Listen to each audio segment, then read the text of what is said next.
Hello my dear students, कैसे हैं आप सभी लोग। I hope you all are doing great. मैं अंकिता, आपकी English educator, and welcome to my channel. बेटा, आज के इस वीडियो में हम देखेंगे आपकी हॉर्नबिल बुक का अगला चैप्टर, जो कि है दी एडवेंचर। बहुत ही शानदार और मजेदार चैप्टर है ये, बहुत ही इंटरेस्टिंग है। और शुरू में ही मैं आपको ये कह सकती हूँ कि अभी तक आपने अपने लिटरेचर में, अपने सिलेबस में कभी भी ऐसा एक भी चैप्टर नहीं पढ़ा होगा जो इससे जरा सा भी मिलता जुलता हो। एकदम अलग स्टोरी है, बहुत ही अच्छा है। अब वो क्या चीज है जो इसको इतना अलग बनाती है, इतना इंटरेस्टिंग बनाती है, जैसे जैसे हम चैप्टर पढ़ते जाएंगे हमें वो पता चलता जाएगा। लेकिन इस चैप्टर को पढ़ने से पहले, इस वीडियो में आगे बढ़ने से पहले, आपको एक काम करना है। क्या? Well, you know the drill. सबसे पहले आपको इस वीडियो को लाइक कर देना है, ज्यादा से ज्यादा शेयर कर देना है, और इस चैनल को भी सब्सक्राइब कर लेना है। And make sure Telegram channel को भी आप जरूर ज्वाइन कीजिए, क्योंकि वहीं पर मैं सारे पीडीएफ और नोट्स जो है शेयर कर रही हूँ, तो आपको बहुत इजीली वहां अवेलेबल हो जाएंगे। टेलीग्राम चैनल का जो लिंक है वो इस वीडियो के डिस्क्रिप्शन बॉक्स में आपको इजीली मिल जाएगा, राइट? तो जरूर से ज्वाइन कीजिएगा। अब इसी नोट पे आगे बढ़ते हैं और सबसे पहले जानते हैं कि इस चैप्टर को लिखा किसने। तो बेटा, इस चैप्टर को लिखा है जयंत नार्लिकर ने, और इनका पूरा नाम है जयंत विष्णु नार्लिकर। और ये कौन है? Basically he was an Indian astrophysicist. Astrophysicist कौन होते हैं बेटा? जो कि मैथ्स और फिजिक्स के जो प्रिंसिपल्स होते हैं उन्हें सेलेस्टियल बॉडीज पे अप्लाई करते हैं। यानी हम कह सकते हैं ब्रह्मांड की बहुत सारी ऐसी थ्योरीज होती है, सेलेस्टियल बॉडीज जो होती हैं उनके ऊपर वो थ्योरीज अप्लाई करते हैं। इन्होंने इनफैक्ट इनका जो कंट्रीब्यूशन रहा है साइंस की फील्ड को, वो ये रहा है, the development of होयल-नार्लिकर theory. Now, what is this Hoyle-Narlikar theory? Fred होयल, जो कि एक एस्ट्रोनॉमर और मैथमेटिशियन थे, और इन दोनों लोगों ने मिलके, होयल एंड नार्लिकर, इन दोनों लोगों ने मिलके they gave an alternative to the big bang model. Yes, जो बिग बैंग थ्योरी है जो हम फिजिक्स में पढ़ते हैं, उसका एक ऑल्टरनेटिव हमारे नार्लिकर और होयल ने मिलकर दिया। उन्होंने भी ये कंसेप्ट बनाया था। इसके अलावा होयल नार्लिकर थ्योरी जो है वो बेसिकली आइंस्टाइन की जो रिलेटिविटी की जो थ्योरी है उसका एक मॉडिफिकेशन भी है, ठीक है। और ये मॉडिफाइड थ्योरी डेवलप करी थी इन दोनों ने मिलकर। तो this is the contribution of these people in the field of, in the world of science, ठीक है। तो यहाँ पर सिंस ये बहुत ही साइंस और सेलेस्टियल बॉडीज और इनसे रिलेटेड व्यक्ति के बारे में आज हम पढ़ने जा रहे हैं, तो उनकी स्टोरी के अंदर कुछ ऐसी चीजें तो होंगी जो यूनिवर्स से पूरी तरीके से रिलेटेबल होंगी, राइट? तो देखते हैं वो क्या चीजें। The Jijamata Express sped along the Pune-Bombay route considerably faster than the Deccan Queen. There were no industrial townships outside Pune. The first stop, Lonavala, came in 40 minutes. The Ghat section that followed was no different from what he knew. The train stopped at Karjat only briefly and went on at even greater speed. It rode through Kalyan. अब देखिए situation ये है, इस chapter का जो narrator है उनका नाम है प्रोफेसर गंगाधर पंत गायतोंडे, और वो एक हिस्टोरियन है, ठीक है। और वो अभी एक ट्रेन में बैठे हुए हैं जिसका नाम है जीजामाता एक्सप्रेस, और क्या बोल रहे हैं कि ये जो ट्रेन है वो डेक्कन क्वीन से भी ज्यादा तेज चल रही है, ठीक है। अब ये ट्रेन में बैठे हुए हैं, तो ये ट्रेन का जो रूट है वो कहां से कहां तक का है? पुणे टू बॉम्बे तक का ये रूट, ये वाला रूट है। अब देखिए जो रूट होता है, जो ये ट्रेन की बात हम करें तो बहुत सारे बीच में स्टेशन आते हैं, है कि नहीं? तो यहाँ पर ये बात कर रहे हैं कि जिस स्टेशन पर, जो जिस रूट पर मैं हूं, उस रूट पर जो स्टेशन आते हैं, यहां पर भी वो सेम स्टेशन ही आ रहे हैं। नाउ मेरे सेंटेंसेस पे आप गौर करना, ये सारे सेंटेंसेस में बहुत सारा कंफ्यूजन आपके दिमाग में क्रिएट होगा इन सेंटेंसेस से, लेकिन वो कंफ्यूजन को बने ही रहने देना, क्योंकि आगे चल के सारा कंफ्यूजन जो है वो क्लियर हो जाएगा, राइट? तो यहां पर देखिए, the ghat section that followed was no different from what he knew. इसका मतलब ये है कि समझिए कि आप पुणे टू बॉम्बे जाते रहते हैं, ठीक है। तो इस रूट से आप अवेयर होंगे, फेमिलियर होंगे, जितने भी स्टेशन आएंगे इस रूट में वो भी आपको पता होंगे कि भाई मान लीजिए 5 स्टेशन आते हैं, पांचों स्टेशन आपको ऑलरेडी पता है ना। आज फिर आप एक बार ट्रैवल कर रहे हैं फ्रॉम पुणे टू बॉम्बे, तो आज भी तो सेम स्टेशन ही आएंगे ना, आज थोड़ी अलग हो जाएंगे। हाँ, हो सकता है कि एक दो स्टेशन और अगर बन गए हो तो वो इंक्रीज हो जाएंगे, लेकिन ऑर्डर तो सेम ही रहेगा, वो तो चेंज नहीं होगा। ऐसा तो नहीं है ना कि ए के बाद बी, बी के बाद सी जो आता है, तो ऐसा तो नहीं होगा ना कि अरे यार आज पुणे से वहां जा रहे हैं, आज ये बी वाला पॉइंट पहले कैसे आ गया, ऐसा तो नहीं। सेम रूट अगर है, सेम रूट अगर है, तो जो सीक्वेंसिंग होगी स्टेशन की अलग नहीं होगी। ये इस ट्रेन में बैठे बैठे बोल रहे हैं यार, ये पुणे टू बॉम्बे मैं जो जा रहा हूँ, ये जो स्टेशन जिस सीक्वेंस में आ रहे हैं बिल्कुल सही है, ये तो वही सीक्वेंस है जो मैं हमेशा से जाना हूं, there is no difference. Obviously there will be no difference. तो यहाँ पहला कंफ्यूजन ये है, गंगाधर पंत को ये क्यों लगता है, ये गायतोंडे साहब जो है हमारे, उनको ये क्यों डाउट आता है दिमाग में कि आज भी ये जो सीक्वेंसिंग है वो सेम ही है। Meanwhile, the racing mind of Professor Gaitonde had arrived at a plan of action in Bombay. मतलब इनके दिमाग में अभी से ही एक दिमाग में प्लान बनने लग गया है गायतोंडे साहब के कि जैसे ही मैं बॉम्बे पहुंचूंगा वैसे ही मेरा जो प्लान है ना उसे मैं एग्जीक्यूट करूंगा। क्या प्लान है वो? जब गंगाधर पंत बॉम्बे पहुंचेंगे तब हमें पता चलेगा। इंडीड एज अ हिस्टोरियन, मतलब हमें यहाँ क्या पता चल रहा है that Gangadhar Pant Gaitonde he is a historian. He felt he should have thought of it sooner. He would thought of it sooner, मतलब हिस्टोरियन होने के नाते गायतोंडे साहब को पहले से ही ये सोच लेना चाहिए था। क्या सोच लेना चाहिए था? A big question mark. किस बारे में पहले ही सोच लेना चाहिए था? He would go to a big library and browse through history books. इनका प्लान क्या है? इनका प्लान ये है कि जैसे ही बॉम्बे पहुंचेंगे सबसे पहले वो एक लाइब्रेरी में जाएंगे और उस लाइब्रेरी के अंदर हिस्ट्री बुक्स खोजेंगे। कुछ हिस्ट्री से जुड़ा हुआ कुछ ऐसा एलिमेंट है, कुछ ऐसी बात है जो गंगाधर पंत को जानना है, बहुत जरूरी है भाई। That was the surest way of finding out how the present state of affairs was reached. और ये हिस्ट्री की बुक्स जानकर, वो पढ़कर ही मुझे पता चलेगा, जैसे ही मैं वो हिस्ट्री बुक्स पढ़ूंगा उसमें जो लिखा है उससे मुझे समझ में आएगा कि प्रेजेंट स्टेट है ना, वो प्रेजेंट स्टेट इस जगह की कैसे हुई। How did we reach here, इस सिचुएशन में हम लोग कैसे आ पहुंचे। नाउ किस सिचुएशन में। तो यहाँ 3-4 कंफ्यूजन ऑलरेडी हो गए। अभी तक हमने 2 पैराग्राफ्स ही पढ़े और 2-3 कंफ्यूजन ऑलरेडी है। पहला कंफ्यूजन क्या है कि ये जो स्टेशंस की जो सीक्वेंसिंग है बिल्कुल सही है, बिल्कुल वैसा ही लग रहा है जैसा कि मैं जानता हूं। पहला कंफ्यूजन कि डिफरेंट क्यों होगा। दूसरा कंफ्यूजन ये कि हिस्टोरियन होने के नाते उनको ये बारे में पहले ही सोचना चाहिए था। किस बारे में पहले ही सोचना चाहिए था? दूसरा। और तीसरा ये, ऐसा क्या हुआ इतिहास में जिसकी वजह से प्रेजेंट मौजूदा स्थिति ऐसी है, कैसी है। ये 3 कंफ्यूजन्स ऑलरेडी आ चुके हैं। आगे देखिए। He also planned eventually to return to Pune and have a long talk with Rajendra Deshpande. Now who is Rajendra Deshpande? Rajendra Deshpande जो कि एक साइंटिस्ट हैं और हमारे गायतोंडे साहब के बहुत ही अच्छे फ्रेंड हैं। तो क्या प्लान करते हैं कि बॉम्बे में जब मैं सारी चीजें ढूंढ लूंगा, कर लूंगा ना, उसके बाद मैं वापस पुणे लौट आऊंगा। दैट मीन्स गायतोंडे साहब जो है, ये जो हिस्टोरियन है, वो रहते कहां पर है? पुणे ही रहते हैं। ठीक है, तो मैं वापस पुणे लौटूंगा। मैं अपना जो घनिष्ठ मित्र जो कि साइंटिस्ट है राजेंद्र देशपांडे, उनसे मैं मिलूंगा और उनको ये सारी चीजें बताऊंगा। चौथी चीज, सारी चीज कौन सी वाली चीज? ऐसी क्या बातें हैं जो राजेंद्र देशपांडे को बतानी है। Who would surely help him understand what had happened. क्यों? क्योंकि ये साइंटिस्ट आदमी है देशपांडे जी। तो राजेंद्र देशपांडे को मैं ये सारी बात बताऊंगा। And since he is a scientist he will help me out, वो मुझे समझाएंगे। यानी एक कोई ऐसी साइंटिफिक गुत्थी है, साइंटिफिक कंफ्यूजन ऐसा कुछ है, कुछ ना कुछ ऐसा जरूर है जिसकी वजह से यहाँ पर हमारे गायतोंडे जो हिस्टोरियन है वो काफी कंफ्यूज हो रहे हैं। काफी वो सोच रहे हैं कि ये जो ऐसा हो रहा है वो क्यों हो रहा है, और ये जो क्यों हो रहा है, क्या हो रहा है, वो क्या चीज है, वो हम आगे चलते हैं और समझते हैं। उसके बाद क्या होता है? वो तो ट्रेन में आगे बढ़ ही रहे थे, स्टेशन के बाद स्टेशन आया जा रहा था। फिर क्या होता है? That is assuming that in this world क्या 4-5 दुनिया होती है क्या? दिस वर्ल्ड का क्या मतलब है कि इस दुनिया में, world, there existed someone called Rajendra Deshpande. क्या कहते हैं कि मैं ये अज्यूम करके चल रहा हूं, भाई मैं जो हूं वो कैसे आकर बता पाऊंगा अपने, वापस जब मैं पुणे लौटूंगा तो मैं कैसे बता पाऊंगा अपने फ्रेंड को, कैसे बता पाऊंगा राजेंद्र देशपांडे को।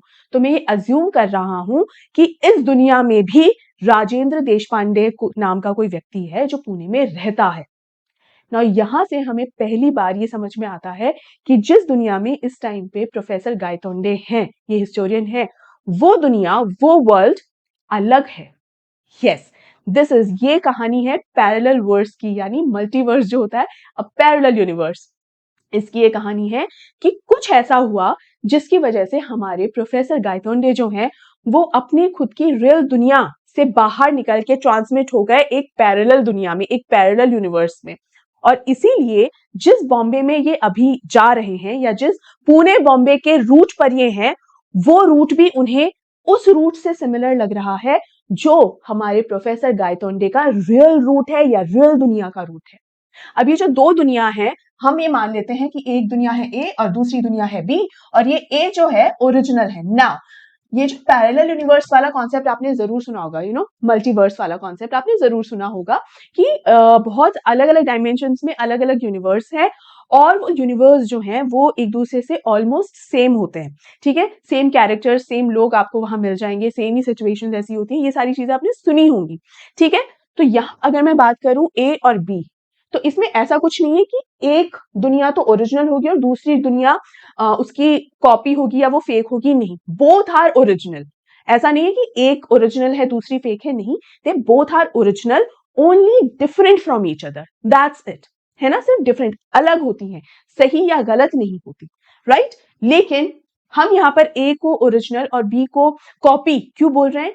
सिर्फ इसलिए ताकि हमको ये चीज दिमाग में रहे, ये चीज क्लियर रहे कि गायतोंडे साहब कौन सी वाली दुनिया से हैं, और जब मैं आगे एक्सप्लेन करूं तो आपको किसी भी तरीके का कोई कंफ्यूजन ना हो समझने में कि इस टाइम पे गायतोंडे कौन सी वाली दुनिया में है, ठीक है। तो जब मैं रियल दुनिया बोलूं या रियल वर्ल्ड बोलूं तब आपको क्या समझना है, वो वाला वर्ल्ड या वो वाली दुनिया जहां पे एक्चुअल गायतोंडे जी पैदा हुए हैं, जहां पर उन्होंने अपनी लाइफ जी है ना, जहां पर वो एक्चुअल में हिस्टोरियन बने हैं। और जब मैं कॉपी वर्ल्ड, ठीक है, या फेक वर्ल्ड बोलूं तो ये वो दुनिया है जहां पर अभी ट्रांसमिट होके हमारे गायतोंडे जी पहुंच गए हैं, right? And now Gaitonde is comparing both these worlds and actually comparing both India. अपने खुद के वर्ल्ड के अंदर भी एक इंडिया है जहां पे वो रहे हैं, और ये दूसरी दुनिया में जहां वो पहुंचे हैं, दूसरे वर्ल्ड में जहां वो पहुंचे हैं, वहां पर भी एक इंडिया है। Now these are two Indias. तो India A and India B. तो India A is the original India, India B is the India जहां पर ये ट्रांसमिट हुए हैं। अंडरस्टूड? तो ये चीज ध्यान रखिएगा, इसलिए मैं हमेशा कहती हूँ कि मेरे वीडियो को कभी भी स्किप ना कीजिए, क्योंकि मेरी थ्रू आउट उसके अंदर कॉन्सेप्ट से रिलेटेड बात ही होती है, तो स्किप ना कीजिए ताकि आपको क्लियर उस चीज का समझ में आ जाए, ठीक है। आई होप ये आपको अच्छे से समझ में आ गया। नाउ इस मोमेंट पे गायतोंडे साहब कहाँ पर है? इंडिया नंबर बी में, बी इंडिया के अंदर है, वहां पर पहुंच गए हैं, और यहाँ पर वो ये अज्यूम कर रहे हैं कि इस वाले इंडिया के पुणे में भी राजेंद्र देश पांडे नाम का कोई ना कोई व्यक्ति होगा, जो कि मेरा बहुत घनिष्ठ मित्र है। मैं वापस जब पुणे लौटूंगा तो मैं उसे ये सारी चीजें बताऊंगा एग्जैक्टली हुआ क्या है।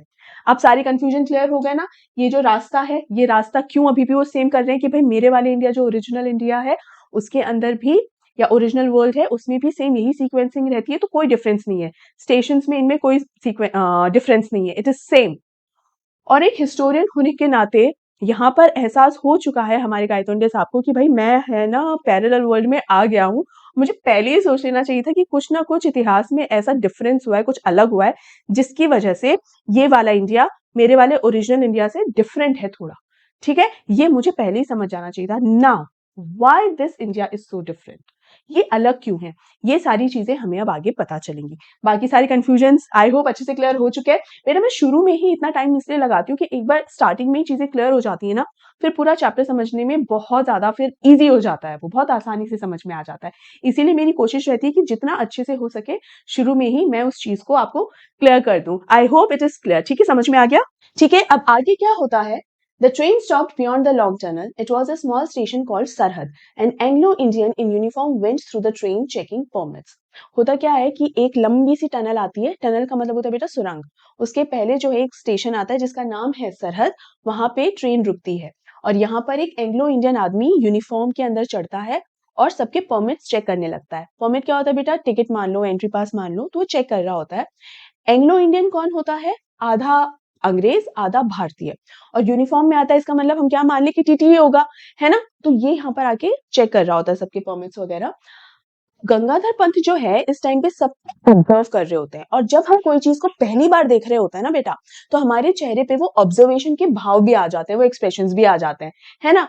यही एक्सप्रेशंस देखकर एक खान साहिब नाम का एक व्यक्ति वो गंगाधर पंत के एक्सप्रेशंस को पढ़ लेता है और उससे क्या कहता है, this is where the British Raj begins, you are going for the first time I presume. क्या कहता है कि ये जो जगह है ना, यहाँ से ब्रिटिश राज मतलब कौन सा एरिया शुरू हो जाता है? ब्रिटिश राज वाला एरिया जो है वो शुरू हो जाता है, और मुझे ऐसा लगता है कि शायद आप यहाँ पहली बार आए हैं।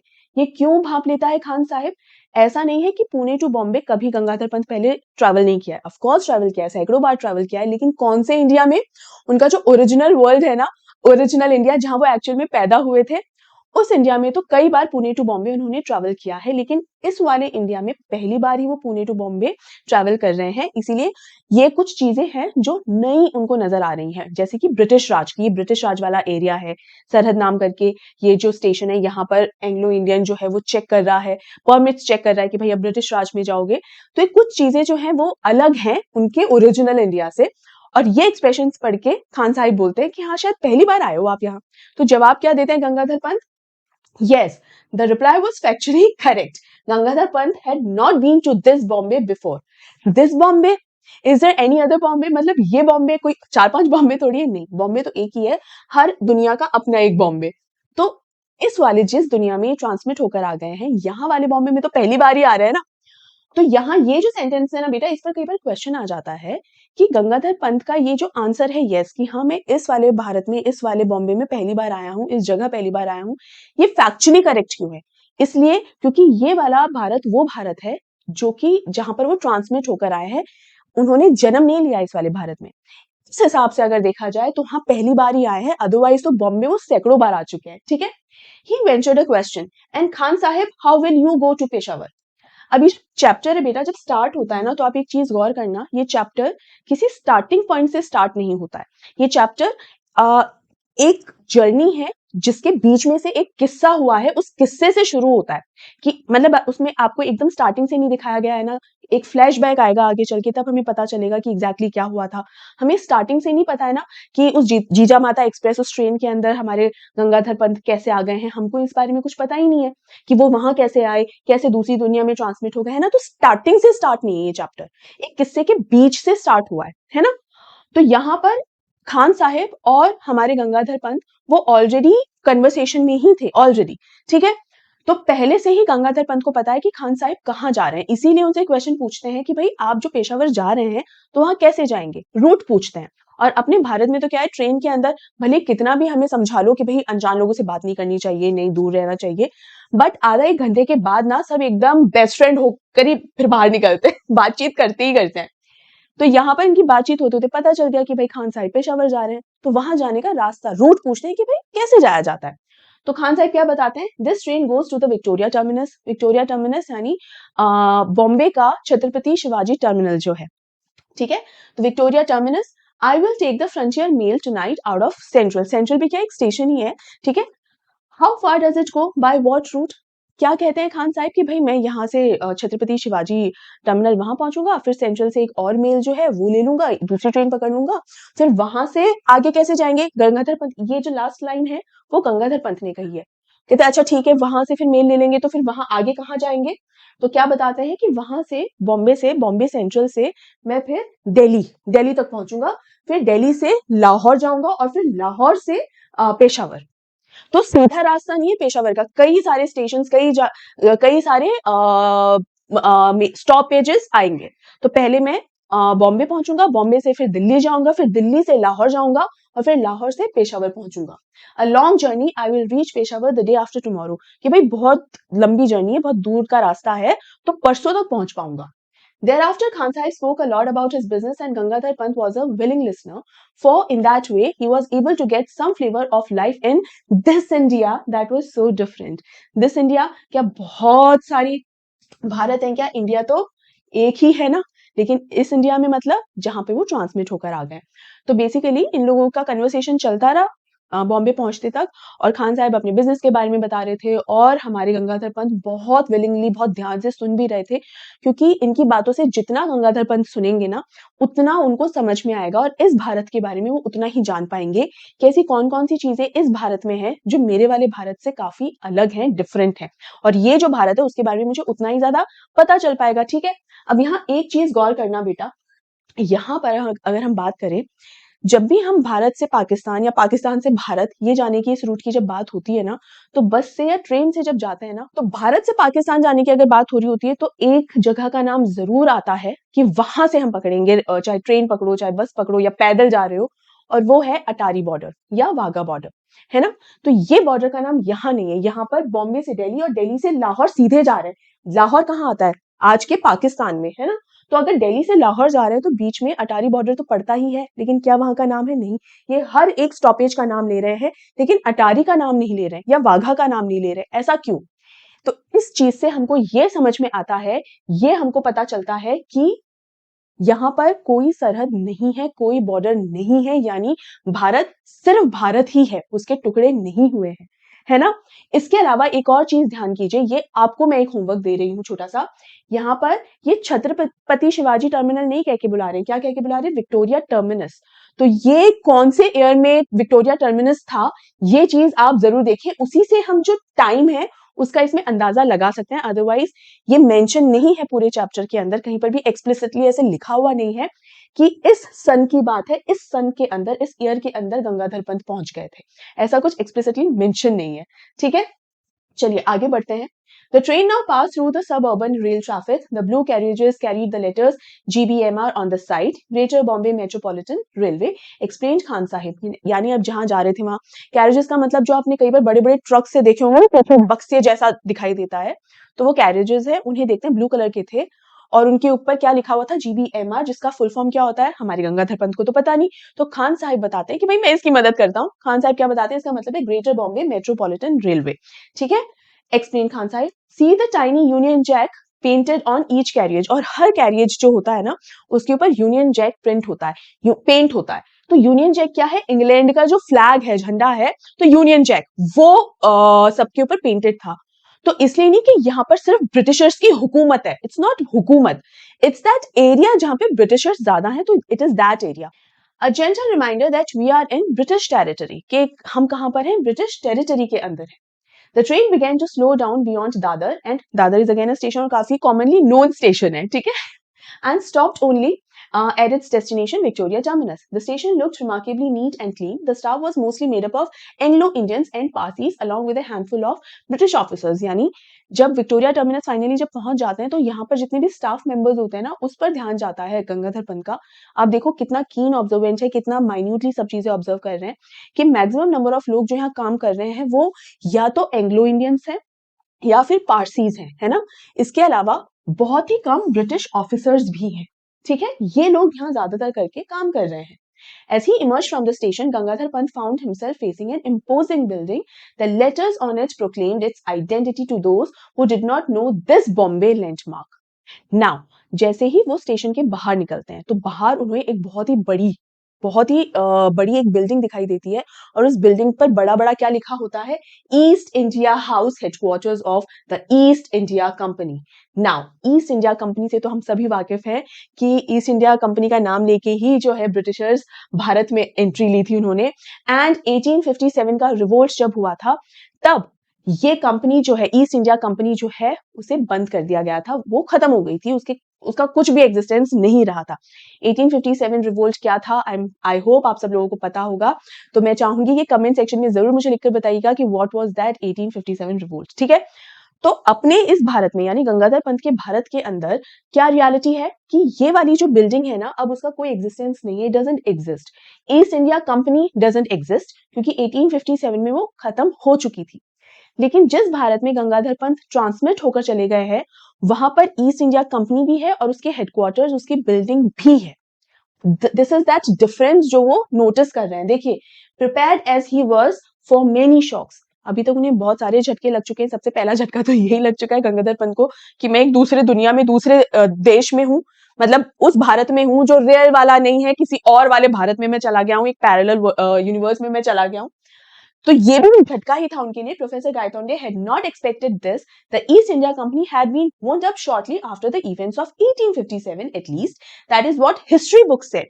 भाई हिस्ट्री बुक्स में हमने यही पढ़ा है कि 1857 का जो रिवॉल्ट हुआ था उसके बाद ईस्ट इंडिया कंपनी जो है इट वाज वुंड अप, मतलब वाइंड अप कर देना, बंद, खत्म हो गई थी। कम से कम हमने तो यही पढ़ा है, यही जानते हैं। लेकिन इस वाले भारत में शायद ऐसा नहीं है। Yet here it was not only alive but flourishing. So history had taken a different turn, perhaps before 1857. यानी जरूर 1857 के पहले ऐसा कुछ डिफरेंट हुआ, अलग हुआ मेरे वाले इंडिया से, जिसके कारण पूरा का पूरा इतिहास जो है वो बदल गया कि मेरे भारत का इतिहास अलग है और जिस भारत में मैं ट्रांसमिट होकर आ गया हूं उस भारत का इतिहास, उस भारत की मौजूदा प्रेजेंट कंडीशन एकदम अलग है। मेरे भारत की तो अलग है, इस वाले भारत की अलग है, तो ऐसा क्या हुआ होगा? तो मोस्ट प्रोबेबली 1857 के पहले ही ऐसा कुछ हुआ होगा। How and where had it happened, he had to find out. लेकिन क्या हुआ होगा, कब हुआ होगा, कैसे हुआ होगा, ये सब तो ढूंढना ही पड़ेगा, राइट। आगे क्या होता है, as he walked along Hornby road as it was called, he found a different set of shops and office buildings. There was no handloom house building. यानी गंगाधर पंत के देश में, गंगाधर पंत वाला जो बॉम्बे है ना वहां पर हैंडलूम हाउस बिल्डिंग है। जिस रोड पर अब ये चल रहा है हॉर्नबाय रोड, ये रोड के ऊपर कुछ हैंडलूम हाउस बिल्डिंग है, लेकिन इस वाले भारत में जहां ये पहुंच गया है, ट्रांसमिट हो गया है, सबसे पहले तो ये हॉर्नबाय रोड करके एक रोड है, इस नाम की कोई रोड इसके वाले बॉम्बे में नहीं है। पहला डिफरेंस तो ये। दूसरा, यहाँ पर जितनी भी शॉप्स हैं, बिल्डिंग्स हैं, वो एकदम अलग है। भाई मेरे वाले भारत के अंदर तो ये वाली सारी बिल्डिंग्स वगैरह कुछ है ही नहीं। मेरे वाले भारत में तो हैंडलूम हाउस बिल्डिंग है, जो कि यहाँ नहीं है। Instead there were booths and Woolworth departmental stores. Handloom house building की जगह यहाँ पर क्या है? Booths and Woolworth departmental stores हैं यहाँ पे। imposing offices of Lloyds, Barclays and other British banks as in a typical high street of a town in England। मतलब जिस तरह से इंग्लैंड के किसी हाई प्रोफाइल टाउन के अंदर जिस तरीके से बिल्डिंग्स और ब्रिटिश बैंक्स हुआ करते हैं, उसी तरीके के ब्रिटिश बैंक्स और बिल्डिंग्स और इस तरीके के ब्रांड वाले स्टोर्स पर, इस रोड पर, इस हॉर्नबायर रोड के ऊपर नजर आ रहे हैं। तो ये इस तरीके का नजारा मेरे वाले भारत में तो नहीं है भाई। ये वाले ब्रांड्स और इस तरीके के ब्रिटिश बैंक्स जो हैं, वो मेरे वाले भारत में, मेरे वाले बॉम्बे में तो नहीं है। मेरे वाला बॉम्बे अगेन यही कि जहां मैं एक्चुअल में पैदा हुआ, यहाँ पर तो मैं ट्रांसमिट होकर आया ना। He turned right along Home Street and entered Forbes building. I wish to meet Mr. Vinay Gaitonde, please, he said to the English receptionist. अब एक होम स्ट्रीट करके वहां जाते हैं, फोर्ब्स की एक बिल्डिंग होती है, वहां एंट्री करते हैं गंगाधर पंत, और वहां पर एक रिसेप्शनिस्ट, इंग्लिश रिसेप्शनिस्ट बैठी होती है, और उससे क्या कहते हैं कि मैं विनय गायतोंडे से मिलना चाहता हूँ। नाउ हु इज दिस विनय गायतोंडे? मिलना चाहता हूँ। तो वो जो लड़की है रिसेप्शनिस्ट, वो सर्च करती है अपने सिस्टम के अंदर। She search through the telephone list, the staff list, and then through the directory of employees of all the branches of the firm. She shook her head and said, I'm afraid I cannot find anyone of that name either here or in any of our 4 branches. अब Forbes building जो है, Forbes की 4 branches होगी, इसने हर branch में हर जगह इसने check कर लिया, कंप्यूटर पे सारा डेटा चेक कर लिया, लेकिन विनय गायतोंडे नाम का कोई भी नजर आ ही नहीं रहा था इसे। तो इसने, रिसेप्शनिस्ट ने गंगाधर पंत से क्या कहा कि ऐसे इस नाम का तो किसी ब्रांच में कोई है ही नहीं। Are you sure he works here? आपको यकीन है कि यही काम करते हैं? ऐसा तो नहीं आप कंफ्यूज हो गए? So this was a blow, मतलब ये एक झटका लगा गंगाधर पंत को कि क्या विनय गायतोंडे काम ही नहीं करता यहाँ पे? अरे, नॉट टोटली अनएक्सपेक्टेड। मुझे झटका तो लगा, लेकिन मुझे फिर भी कहीं ना कहीं उम्मीद थी कि शायद ऐसा हो सकता है। If he himself were dead in this world, what guarantee had he that his son would be alive? अब यहाँ क्या कहता है कि हो सकता है कि ये वाला जो भारत है, ये वाला जो बॉम्बे है, हो सकता है कि मैं ऑलरेडी यहाँ मर चुका हूँ। कौन? गंगाधर पंत। हो सकता है कि मेरा यहाँ पे कोई एग्जिस्टेंस नहीं है, मैं शायद यहाँ मर चुका हूँ, और अगर मैं ही मर चुका हूँ तो बिल्कुल सही है कि मेरा बेटा जो है, यानी विनय गायतोंडे कौन है? गंगाधर पंत का बेटा है। तो इसे लगता है कि हो सकता है मैं भी मर चुका हूँ, और इस बात की भी कोई गारंटी नहीं है कि भाई मेरा बेटा जो है विनय गायतोंडे, वो जिंदा ही होगा। हो सकता है वो भी मर चुका होगा इस टाइम तक। Indeed, he may not even have been born. या ये भी हो सकता है कि वो पैदा ही नहीं हुआ। मतलब इस वाले भारत में ये भी हो सकता है कि हम दोनों, मैं बाप बेटा दोनों मर चुके हों, या ये भी हो सकता है कि भाई पैदा ही ना हुए हो, कुछ भी हो सकता है। आपको रियलिटी नहीं मालूम है, ठीक? He thanked the girl politely and came out. It was characteristic of him not to worry about where he would stay. His main concern was to make his way to the library of the Asiatic Society to solve the riddle of history. अब यहाँ एक चीज ये notice करना, भाई जिस देश में वो आया है, कोई जरूरी है कि वहां की करेंसी बिल्कुल वैसी ही हो जैसी अपने इस भारत के अंदर है? नहीं, हो सकता है अलग हो। उस करेंसी की कैसी क्या वैल्यू है, जैसे अपने यहाँ INR है, तो यहाँ कैसा क्या चलता होगा पता नहीं, है ना? लेकिन ये ऐसी कुछ छोटी छोटी चीजें हैं, कुछ छोटी बड़ी डिटेल्स हैं जो इस चैप्टर के अंदर एक्सप्लेन नहीं है, मेंशन नहीं है ना? तो आपको कंफ्यूज नहीं होना है। यहाँ पर जब आते हैं ना, गंगाधर पंत जब आते हैं, तो इस वाले पैराग्राफ से उनके एक एटीट्यूड के बारे में पता चलता है कि उनका एटीट्यूड जो है वो बिल्कुल भी टेंशन लेने वालों में से नहीं है। उनका है कि just go with the flow, कि जैसा हो रहा है, जैसे जो सिचुएशन सामने आएगी, उस सिचुएशन के हिसाब से मैं उसे हैंडल करूंगा, और ठीक है। और ये बहुत अच्छी बात है। अदरवाइज कोई इंसान जो, जिसे पता चले कि है मैं मेरे देश में नहीं, मैं मतलब मेरी वाली असली दुनिया में नहीं, किसी और पैरेलल यूनिवर्स में आ गया हूँ, तो उसके लिए नॉर्मल रहना इतना आसान नहीं हो सकता। बट अगर आप देखें तो गंगाधर पंत बहुत ही नॉर्मल बिहेव कर रहे हैं, बिल्कुल भी पैनिक नहीं कर रहे हैं वो। तो यानी वो बहुत ज्यादा प्रेजेंट में रहते हैं, पैनिक नहीं करते, काम रहते हैं, और अभी भी बहुत ही प्रैक्टिकल सोच रहे हैं, ठीक है? He is very practical. इसके अलावा वो प्रैक्टिकल है और चिंता नहीं करते कि हाय राम अब क्या होगा, ऐसा वो कुछ भी नहीं सोच रहे हैं, ठीक है? अब यहाँ देखो, उन्होंने खाना वाना वगैरह में कहाँ रुकूंगा, क्या खाऊंगा, इस बारे में वो कोई चिंता नहीं कर रहे हैं, ठीक है, हो जाएगा। जब वे फोर्ब्स बिल्डिंग से निकलते हैं तो उनका सबसे बड़ा कंसर्न जो होता है, उनका जो एकमात्र फोकस इस वक्त है, मैं कहाँ रहूंगा, कहाँ रुकूंगा, क्या खाऊंगा, ये सब चिंता का विषय नहीं है उनके लिए। उनके लिए क्या है? कि यहाँ से जाता हूँ मैं और सबसे पहले मैं लाइब्रेरी में जाऊंगा, और कौन सी लाइब्रेरी में? Asiatic society library. इस लाइब्रेरी में मैं जाऊंगा ताकि मैं ये गुत्थी, ये रिडल सॉल्व कर सकूं कि आखिर ऐसा क्या हुआ हिस्ट्री के अंदर जिसकी वजह से ये वाला भारत जहां मैं ट्रांसमिट हो गया हूं और मेरा वाला भारत जहां मैं एक्चुअल में पैदा हुआ, इन दोनों की सिचुएशंस में इतना डिफरेंस है। यानी एक पॉइंट तक, एक सर्टेन पॉइंट तक तो दोनों इंडियाज डिट्टो सेम रहे हैं, उनकी हिस्ट्री, उनकी स्टोरी सब कुछ सेम रही है, कुछ चेंज नहीं हुआ। बट एक पॉइंट के बाद वो डिफरेंट होने चले गए। वो कौन सा पॉइंट है जिसमें ये जानना चाहते थे, वो कौन सा पॉइंट है जिसकी वजह से डिफरेंट हो गया, वो पॉइंट क्यों आया, कैसे आया, ये सब गंगाधर पंत को जानना था, और इसीलिए वो इस लाइब्रेरी जाना चाहते थे, क्योंकि हिस्ट्री में ही इसके बारे में पता चलेगा। ठीक है। Grabbing a quick lunch at a restaurant, he made his way to the town hall. Yes, to his relief, the town hall was there and it did house the library. Lunch करते हैं, lunch करने के बाद town hall चले जाते हैं और town hall को देखकर काफी रिलैक्स फील करते हैं कि थैंक गॉड टाउन हॉल यहाँ पर है, वो नहीं हटा। जैसे हॉर्न बाय रोड, अगर आपको याद हो तो वहां पर हैंडलूम शोरूम जो था पहले, मतलब पहले का माने इनके खुद के भारत के अंदर जो हैंडलूम शोरूम है, उस सेम जगह पर इस वाले ट्रांसमिटेड भारत के अंदर कुछ ब्रिटिश बैंक्स आ गए हैं और कुछ और ब्रांड के जो स्टोर्स हैं वो आ गए हैं। So this is the difference. तो इनको काफी रिलैक्स है कि चलो टाउन हॉल के साथ ऐसा नहीं हुआ और इस टाउन हॉल के अंदर अभी भी लाइब्रेरी है, तो अब इनकी जो खोज शुरू होने वाली है ना, वो आसान रहेगी, वो ढूंढ पाएंगे वो जो ढूंढना चाह रहे हैं। और ढूंढना क्या चाह रहे हैं? उस पॉइंट के बारे में, उस मुद्दे के बारे में जानना चाह रहे हैं कि वो कौन सा पॉइंट था या वो कौन सा मौका था हिस्ट्री का जहां पर दोनों इंडियाज के अंदर इतना डिफरेंस आ गया। ठीक है। He entered the reading room and asked for a list of history books, including his own. History books मांगी उन्होंने और काफी सारी हिस्ट्री बुक्स ले ली, जिनमें से उनकी खुद की लिखी हुई हिस्ट्री बुक्स भी थी। Well, Gangadhar Pant was a historian, तो उन्होंने भी बुक्स लिखी हैं और उन्होंने अपनी खुद की लिखी हुई बुक्स भी मांगी।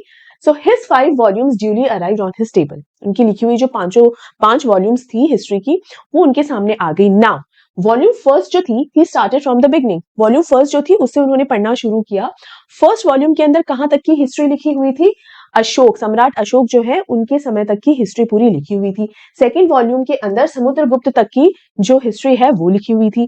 थर्ड वॉल्यूम के अंदर मोहम्मद गौरी तक की सारी हिस्ट्री एज इट इज लिखी हुई थी। और फोर्थ वॉल्यूम के अंदर औरंगजेब, डेथ ऑफ औरंगजेब, औरंगजेब जब मरा वहां तक की पूरी हिस्ट्री लिखी हुई थी। यानी वॉल्यूम 1 से लेकर वॉल्यूम 4 तक की जो हिस्ट्री है, यानी सम्राट अशोक से लेके, इनफैक्ट उससे भी पहले, वहां से लेके और औरंगजेब जब मरा वहां तक की जो हिस्ट्री है, वो दोनों भारत में डिट्टो सेम है। यानी जो चेंज आया है वो ये जो 5th वॉल्यूम है उसके अंदर वो चेंज समझ में आएगा, जो जिसकी वजह से दोनों भारत में इतना डिफरेंस आ गया। तो क्या है? Up to this period, history was as he knew it. The change evidently had occurred in the last volume. 5th volume में ही कोई बदलाव है। अब क्या होगा वो? Reading volume 5 from both ends inwards, Gangadhar Pant finally converged on the precise moment where history had taken a different turn. यानी इस 5th वॉल्यूम को पढ़ते पढ़ते उनको वो बात, वो मौका समझ में आ गया कि अच्छा, मतलब हिस्ट्री का वो वाक्य, उनको इंसिडेंट उनके सामने आ गया कि अच्छा, ये इंसिडेंट इस वाले भारत में मेरे वाले भारत से अलग हुआ है, और सिंस ये इंसिडेंट डिफरेंट हुआ, इसीलिए इस भारत की पूरी हिस्ट्री मेरे वाले भारत की पूरी हिस्ट्री से अलग हो गई। अब वो क्या था? That page in the book describe the battle of Panipat. यानी ये जो चेंज आया वो कहां आया? बैटल ऑफ पानीपत में चेंज आया। And it mentioned that the Marathas one it handsomely. Now हम जिस भारत में है ना, आप और मैं जिस भारत में है, यहाँ पर बैटल ऑफ पानीपत की जो लड़ाई थी, मतलब पानीपत की जो लड़ाई थी, वहां पर मराठास जो है वो हार गए थे। लेकिन गंगाधर पंत जिस भारत के अंदर ट्रांसमिट हो गए हैं, उस भारत में ये बैटल ऑफ पानीपत जो है वो मराठास ने जीत ली थी। और अब्दाली जो था, अब्दाली के खिलाफ ही तो थी, तो अब्दाली को वापस उन्होंने chase back to Kabul, Kabul वापस दौड़ा दिया, क्योंकि जीत गए थे मराठास, है ना। By the triumphant Maratha army led by Sadashivrao Bhau and his nephew the young Vishwasrao. और मराठास के लीडर्स कौन थे इस टाइम पे? किनकी अगुवाई के अंदर मराठास जीत गए थे? वेल, सदाशिवराव भाव ये लीडर थे, और इनके जो नेफ्यू थे, भतीजे जो थे, वो थे Vishwasrao, and he was very young. तो ये लीड कर रहे थे मराठा की आर्मी को, और इन्होंने अब्दाली को हरा दिया है इस वाले भारत में जहां गंगाधर पंत ट्रांसमिट होकर आए हैं। और सिंस मराठा जीत गए हैं, बैटल ऑफ पानीपत का जो रिजल्ट है वो अलग रिजल्ट है उनके रियल इंडिया से। तो इसी वजह से यहाँ का जो भारत है, जहां मैं ट्रांसमिट होकर आ गया हूं, ये भारत का आगे का भविष्य जो है, इतने ये जो बदलाव जो आए हैं मेरे भारत से जो अलग ये है, वो इसी वजह से है। The book did not go into a blow by blow account of the battle itself. Now, इस बुक के अंदर, ये जो 5th वॉल्यूम है उसके अंदर सिर्फ ये बताया हुआ है कि बैटल ऑफ पानीपत हुई, बैटल ऑफ पानीपत जो है मराठास ने जीत ली, और फिर उसके बाद के एपिसोड्स जो हैं वो उस बुक के अंदर मेंशन है। बैटल को डिटेल में नहीं एक्सप्लेन किया गया है, मतलब ये बुक जो है वो बैटल ऑफ पानीपत को लेकर नहीं है। ये बुक जो है वो हिस्ट्री के वन पीरियड से लेकर दूसरे पीरियड तक के बारे में बता रही है, ठीक है, from this point two this point, ठीक है, 50-60 साल के बारे में मेंशन कर रही है। सिर्फ बैटल ऑफ पानीपत के ऊपर फोकस नहीं है इस बुक का, इसीलिए इस बुक के अंदर बैटल ऑफ पानीपत की डिटेल्स नहीं मालूम। तो ये तो हमें पता चल गया कि विश्वास राव जो है वो जीत गए थे, मराठास जो है वो जीत गए थे, लेकिन कैसे जीत गए? भाई हमारे वाले भारत में तो हार गए थे, लेकिन इस वाले भारत में कैसे जीत गए? वो क्या हुआ जिसकी वजह से जीत गए? मतलब एक क्वेश्चन का आंसर मिला तो दूसरा क्वेश्चन यहाँ पर सामने आके खड़ा हो गया, अब इसका आंसर इन्हें ढूंढना है। तो देखिए क्या करते हैं, rather it elaborated in detail its consequences for the power struggle in India. Gangadhar Pant read through the account avidly. The style of writing was unmistakably his, yet he was reading the account for the first time. ये बड़ी मजेदार चीज है बेटा, यहाँ पर इसका मतलब ये है कि इस बुक के अंदर ये नहीं बताया गया है कि इस पानीपत की जो बैटल को जीता कैसे गया, ये डिटेल में नहीं एक्सप्लेन किया गया है, लेकिन इस बैटल को जीतने के बाद क्या क्या उसके कॉन्सिक्वेंसेस हुए, यानी उसका क्या असर पड़ा भारत के ऊपर, किस तरीके की चेंजेस आए, उन चेंजेस पे, उन स्ट्रगल पे, और किस तरीके से पावर किस तरीके से गेन की गई है ना, किस तरीके से सबको अपने कब्जे में लिया गया, उस चीज के बारे में ज्यादा मेंशन किया गया है। नाउ जब वो इस बुक को पढ़ रहे हैं गंगाधर पंत, तो स्टाइल ऑफ राइटिंग जो है ना, वो स्टाइल ऑफ राइटिंग तो गंगाधर पंत कह रहे हैं कि ये तो मेरी स्टाइल ऑफ राइटिंग है, यानी इस दुनिया में ये बुक मैंने ही लिखी हुई है ना, डेफिनेटली ये मेरी स्टाइल ऑफ राइटिंग है, बट फिर भी ऐसा है कि मैं इसको पहली बार पढ़ रहा हूँ, मतलब देखा जाए तो मेरा ही लिखा हुआ काम मैं पहली बार पढ़ रहा हूँ। क्यों? क्योंकि ये वाला जो बुक है वो एक्चुअल में मैंने नहीं, इस दुनिया के किसी गंगाधर पंत ने लिखा होगा, और बिल्कुल हो सकता है कि इस दुनिया में जो गंगाधर पंत है उसका एक्चुअल नेम कुछ और हो, यू नेवर नो, है ना, हो सकता है कुछ और ही हो, क्या पता। तो यहाँ पर राइटिंग स्टाइल तो मेरी है। अब बेटा राइटिंग स्टाइल कैसे समझ में आती है, इसको आप मूवीज से समझो। जैसे अगर मैं आपको कहूं कि अगर मैं आपको नहीं नाम लेकर भी नहीं बताऊंगी ना, लेकिन आप मूवीज की स्टाइल देखिए, जिस तरीके का डायरेक्शन होता है, जिस तरीके के कॉस्ट्यूम्स होते हैं, आउटफिट्स होते हैं, आप समझ जाओगे कि ये संजय लीला भंसाली की मूवी है, क्योंकि लार्जर देन लाइफ होती है, इतने अमेजिंग सेट्स होते हैं, कॉस्ट्यूम्स, सॉन्ग्स बहुत ही ज्यादा अमेजिंग होते हैं, वो कहीं से भी सिमिलर नहीं लगेंगे आपको किसी दूसरी मूवी से, है ना। वहीं करण जौहर के बारे में बात बताऊं तो उनका एक अलग ही जॉनर है, आपको देखकर समझ में आ जाएगा कि हाँ ये तो करण जौहर टाइप की मूवी है ना। हम हमेशा बोलते हैं कि ये तो इस टाइप वाले डायरेक्टर की मूवी है, तो ये मूवी इस टाइप वाले की ये वाला डायरेक्टर ने बनाया होगा। रोहित शेट्टी, उनकी एक खास बात जो होती है मूवीज में वो ये है कि इतनी सारी गाड़ियां उड़ाते हैं और फोड़ते हैं उन गाड़ियों को, राइट। तो सबका अपना अपना एक स्टाइल होता है और वही उनकी एक आइडेंटिटी सी बन जाती है। ये मैं आपको स्पेशली इसलिए बता रही हूँ क्योंकि क्वेश्चन ये स्टूडेंट्स ने कई बार क्वेश्चन पूछा हुआ है मुझसे कि मैम इनकी स्टाइल ऑफ राइटिंग क्या होती है। अगर हम हिस्ट्री बता रहे हैं, लिटरेचर, बच्चे कहते हैं मैम लिटरेचर में जब हम स्टोरीज वगैरह पढ़ते हैं तो उसमें तो समझते हैं कि भाई कुछ एक्शन स्टोरी, रोमांटिक स्टोरीज है, कुछ कुछ थ्रिलर स्टोरीज है, तो वो तो हम समझ जाते हैं, बट हिस्ट्री तो हिस्ट्री है, एज इट इज लिखी होती है। तो ऐसा नहीं होता बेटा, हिस्ट्री हो या कोई भी बुक हो, सबका अपना वे ऑफ एक्सप्रेशन होता है, अपना खुद का एक तरीका होता है लिखने का, चाहे हिस्ट्री हो या सिविक्स हो या कोई भी सब्जेक्ट हो, है ना। तो यहाँ पर इसलिए ये जो राइटिंग स्टाइल है इसलिए अहम है। ठीक, आगे बढ़ते हैं। Their victory in the battle was not only a great morale booster to the Marathas, but it also established their supremacy in Northern India. अब जब मराठा जीत गए थे तो नदर इंडिया के अंदर उनकी एक सुप्रीमेसी हुई, उनकी पावर जो है वो भी फैल गई। The East India Company, which had been watching these developments from the sidelines, got the message and temporarily shelved its expansionist program. Expansionist program का मतलब ये है कि जब ईस्ट इंडिया कंपनी आई थी भारत में तो भाई ऐसा ही था ना कि हम अपनी कंपनी को फैला लेंगे, अपना बिजनेस, कारोबार और अपना जो पावर है एक्चुअली ब्रिटिश रूल, ब्रिटिश राज, वो पावर हम फैला लेंगे, right.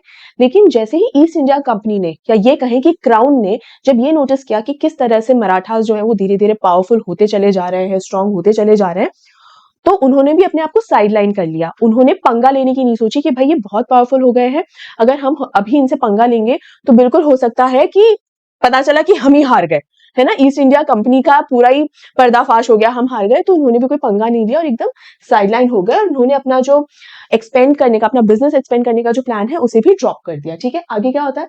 For the पेशवाज the immediate result was an increase in the influence of भाव साहेब एंड विश्वास Rao, who eventually succeeded his father in 1780 AD. The troublemaker Dada Saheb was relegated to the background and he eventually retired from the state politics. अब power में धीरे धीरे कौन आ रहा था? Ultimately विश्वास राव जो है, जो भाव साहेब और विश्वास राव जो है, जिन्होंने एक्चुअल में जीत दिलाई थी, उनका जो पावर है, इन्फ्लुएंस है, वो काफी बढ़ता चला जा रहा था, राइट? अब बहुत सारे, ऐसा नहीं, पेशवाज में भी काफी लोग ऐसे थे जो सपोर्टिव नहीं थे. Dada Saheb was one of them. He was the trouble maker, जो कि इस टाइम पे एक परेशानी क्रिएट कर रहे थे. बट सिंस विश्वास राव एंड ग्रुप वो काफी ज्यादा स्ट्रांग होता चला जा रहा था, इसीलिए उन्होंने दादा साहेब को भी एकदम साइडलाइन कर दिया. बेसिकली उन्हें रिटायर होने पर मजबूर कर दिया. तो इनके पास कोई भी पावर नहीं रही, किसी भी तरीके की पॉलिटिकल पावर नहीं रही. ठीक है, तो देखा जाए तो जैसे जैसे बैटल ऑफ पानीपत जिस तरह से जीती, उसके बाद जितनी भी प्रॉब्लम्स या परेशानियां जो लोग या जो कंपनीज क्रिएट कर सकती थी, जो भी लोग, जो भी कंपनी परेशानियां क्रिएट कर सकती थी, उन सबको साइडलाइन करते चले गए या उन्हें रिटायर करते चले गए, ताकि किसी भी तरीके की प्रॉब्लम के लिए कोई स्पेस ही ना रहे, है ना? तो it's dismay the East India Company made its match in the new Maratha ruler विश्वास राव. नाउ विश्वास राव जो है, मैच मिलने का मतलब ये है कि वो भी टक्कर का आदमी था. ऐसा नहीं था कि उन्हें कोई बिजनेस वगैरह का कुछ पता ही ना हो, है ना? तो सिंस ईस्ट इंडिया कंपनी यहाँ पर जो है, यूरोप के अंदर जो है इंडस्ट्रियलाइजेशन सबसे पहले आया था, सबसे पहले स्टार्ट ही यहीं से हुआ था. इसीलिए जो इंग्लिश पीपल हैं, उन लोगों को बिजनेस मालूम था. अब विश्वास राव है, उन्हें फिर भी इतना बिजनेस भले ही ना पता हो, बट ये स्मार्टनेस और ये एक विजन था कि सिंस यूरोप के अंदर अगर इंडस्ट्रियलाइजेशन आया है, तो उसका फायदा हमारे भारत को मिले, है ना? ये एक विजन था. और इसीलिए उन्होंने ईस्ट इंडिया कंपनी को अपने ऊपर हावी नहीं होने दिया. इनफैक्ट ईस्ट इंडिया कंपनी को अपने लिए काम करवाया कि तुम्हें इंडस्ट्रियलाइजेशन वहां पर आ गया है, आपको बिजनेस करना आता है, टेक्नोलॉजिकली आप एडवांस होते चले जा रहे हैं, आप वो सब चीजें हमें सिखाइए ताकि इंडिया भी आगे ग्रो कर सके. तो ईस्ट इंडिया कंपनी को पूरी तरीके से उनसे ऐसा नहीं कि कोई फेवर लिया, बल्कि उन्हें अपने साथ मिला के और इन्होंने इंडिया को और आगे बढ़ाया. ठीक है, he and his brother Madhav Rao combined political acumen with valor and systematically expanded their influence all over India because they are very smart people. Acumen का मतलब क्या होता है? cleverness है यहाँ पर, smartness, ठीक है, cunningness.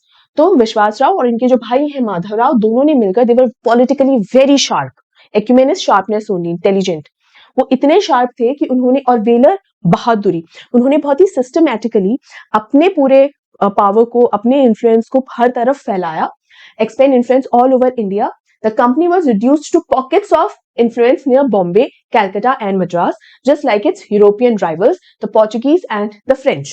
मतलब ये जितने भी नाम यहाँ मेंशन है ना, ये सारे के सारे, इनका इन्फ्लुएंस जो है भारत में फैल ही नहीं पाया. वो रिड्यूस्ड टू पॉकेट्स मतलब वहीं के वहीं रह गए, भारत पनप ही नहीं पाए. ठीक है, चाहे पोर्चुगीज हो, चाहे फ्रेंच हो, चाहे इंग्लिश हो, ब्रिटिश राज, कोई भी हो, वो ज्यादा अपनी हुकूमत फैला ही नहीं पाया, वहीं का वहीं सिमट कर रह गया. और ये सिर्फ इसलिए हुआ बिकॉज विश्वास Rao and Madhav Rao, they were politically very clever, very sharp, very intelligent. और उन्होंने अपनी स्ट्रांग, वो थे ही, पावरफुल वो थे ही, ब्रेव वो थे ही, और सिस्टमेटिकली काम उन्हें करना आता ही था. इसीलिए उन्होंने अपने इन्फ्लुएंस को हर तरफ फैलाया पूरे भारत के अंदर, और इसीलिए उनके पावर के चलते ये सब लोग अपनी हुकूमत कहीं पर भी नहीं चला पाए, right? For political reasons, the Peshwas kept the puppet Mughal regime alive in Delhi. Now, Delhi के अंदर अभी भी जो है मुगल राज था, लेकिन वो मुगल राज भी जो है हमारे जो पेशवास हैं उनके कंट्रोल में था. तो एक तरीके से जो मुगल एम्पायर है, वो पेशवास की कठपुतली की तरह काम कर रहे थे कि जो पेशवास बोलेंगे वही इन मुगल को करना पड़ेगा. In the 19th century, these de facto rulers from Pune, de facto मतलब द फैक्ट, मतलब एक्चुअल में गद्दी पर नहीं बैठे हैं, बट रियल रूलर्स यही हैं. कौन? Peshwas, Marathas, these are the real rulers. So they were astute enough to recognize the importance of the technological age dawning in Europe. ये मैंने आपको अभी बताया कि टेक्नोलॉजिकल एडवांसमेंट्स आई थी, इंडस्ट्रियलाइजेशन आ रहा था यूरोप में, इसीलिए ईस्ट इंडिया कंपनी से उन्होंने पूरी तरीके से ना उसको वसूला, फुल ऑन यूज किया और खुद ही उसका एडवांटेज उठाया. They set up their own centers for science and technology. Here, the East India Company saw another opportunity to extend its influence. It offered aid and experts. They were accepted only to make the local centers self-sufficient. अब देखो ये फायदा उठाया कैसे गया? ये फायदा ऐसे नहीं उठाया गया कि मराठास जो है वो ईस्ट इंडिया कंपनी के पास गया और उनसे हेल्प मांगी कि देखो आपके यहाँ पर इतना इतना इंडस्ट्रियलाइजेशन और टेक्नोलॉजिकल एडवांसमेंट्स आ रही है, तो हमें भी सपोर्ट करो.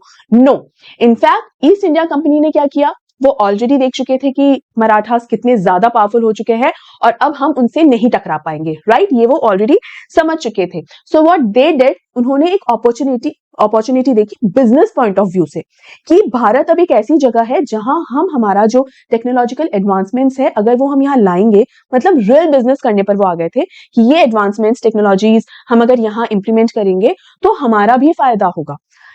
इस चीज को समझने के लिए मराठास वर वेरी स्मार्ट। उन्हें भी ये समझ में आया कि अगर ये अपॉर्चुनिटी ये लोग यहाँ देख रहे हैं तो हमें ये अपॉर्चुनिटी अपने हाथ से नहीं जानी चाहिए, लेकिन शर्त ये रखी कि सेल्फ सफिशिएंट सेंटर्स, मतलब लोकल सेल्फ सफिशिएंट सेंटर्स में ही आप ये टेक्नोलॉजिकल एडवांसमेंट्स की अपॉर्चुनिटीज आपको दी जाएंगी। इसका मतलब ये है कि कंट्रोल पूरी तरीके से मराठास के और इंडियंस के, बेसिकली इंडियंस के हाथ में रहेगा, और जितने भी ब्रिटिशर्स या ये जो ईस्ट इंडिया कंपनी जो है यहाँ पर बिजनेस करना चाहती है ना, उनके हाथ में वो सिर्फ ये काम कर पाएंगे कि हाँ यहाँ पर बिजनेस करो और बिजनेस प्रोवाइड करो और बाकी लोगों को सिखाओ, इंडियंस को सिखाना पड़ेगा ये टेक्नोलॉजिकल एडवांसमेंट, लेकिन उनके हाथ में कभी भी पावर नहीं जा पाएगी, राइट? तो ये स्मार्टनेस इस भारत के अंदर मराठास ने लगाई, जो यहां बताया गया है, जिसकी वजह से जो ईस्ट इंडिया कंपनी है वो सिर्फ इंडिया में प्योर बिजनेस ही बस कर पाई, जिसका फायदा इंडिया को ही हुआ अल्टीमेटली, है ना? वो इंडिया पे किसी भी तरीके का कंट्रोल नहीं कर पाई।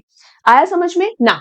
The 20th century brought about further changes inspired by the West. India moved towards a democracy. By then, the Peshwas has lost their enterprise and they were gradually replaced by democratically elected bodies. इसका मतलब ये है कि जब 20th century जब आया तो उसके बाद जो है धीरे धीरे भारत जो है डेमोक्रेसी की तरफ जा रहा था। भाई अब राजा रानी वाला मसला नहीं रहा था, अब डेमोक्रेसी की तरफ चूंकि जा रहा था तो अब इलेक्शंस होंगे। डेमोक्रेसी का मतलब क्या होता है कि आप अपना लीडर खुद चूज करेंगे। तो अब जो मराठास हैं वो धीरे धीरे उनका जो इन्फ्लुएंस है, पावर है, वो धीरे धीरे खत्म हो रहा था, और अब जो लोग हैं वो, since it is a democracy, तो अब अपनी पसंद के लीडर्स को वो चूज कर रहे थे। इलेक्शंस अब हो रहे थे। The sultanate at Delhi survived even this transition largely because it wielded no real influence. Now जब इलेक्शंस होने लगे तो देखा जाए तो सिर्फ राजा रानी, सल्तनत, प्रिंस, राजकुमार, ये चीजों का अब कोई मायने नहीं रहे, बट स्टिल दिल्ली में सल्तनत अभी भी जिंदा रही। दिल्ली ने अभी भी इस ट्रांजिशन को, ये राजा रानी वाले सिस्टम से डेमोक्रेसी को झेल लिया। अभी भी सल्तनत जो है एग्जिस्ट कर रही थी, सरवाइव कर लिया, लेकिन वो सिर्फ इसलिए क्योंकि वो सल्तनत सिर्फ कहने के लिए सल्तनत थी, एज सच कोई पॉलिटिकल पावर उसके पास नहीं थी, ठीक है? The Shahenshah of Delhi was no more than a figurehead to rubber stamp the recommendations made by the central parliament. अब सेंट्रल पार्लियामेंट से कोई भी बिल अगर पास होता था या कोई भी पॉलिसी आती थी, तो यहाँ पर जो शहनशाह बैठा था दिल्ली के अंदर, उसके पास कोई अधिकार नहीं था कि वो मना कर दे। भाई बिल पास होता है तो एक स्टैंप तो लगती है। स्टैंप लगने का मतलब क्या है कि हाँ भाई बिल पास हो गया। होता है ना, आपको कई बार स्कूल से जाना होता है तो आपको एक कार्ड लेकर या स्लिप लेके प्रिंसिपल या वाइस प्रिंसिपल से सिग्नेचर करवाने होते हैं, तो उनके पास अधिकार होता है ना कि नहीं आपको स्कूल से नहीं जाने दिया जाएगा, I am not allowing you, तो साइन नहीं करते। लेकिन ऐसी कोई परमिशन यहाँ हमारे इस शहनशाह के पास कुछ भी ऐसा अधिकार, कोई भी पावर नहीं थी। इनफैक्ट वो वहां पर सिर्फ बैठा ही था। फिगर हेड का मतलब है सिर्फ कहने के लिए बस एक बैठा हुआ था कि हाँ भाई यहाँ पर, यहाँ ठप्पा लगा, अच्छा यहाँ ठप्पा लगाना है, लो भाई, बस इतना ही काम बचा था, कोई पावर नहीं रही थी, ठीक है?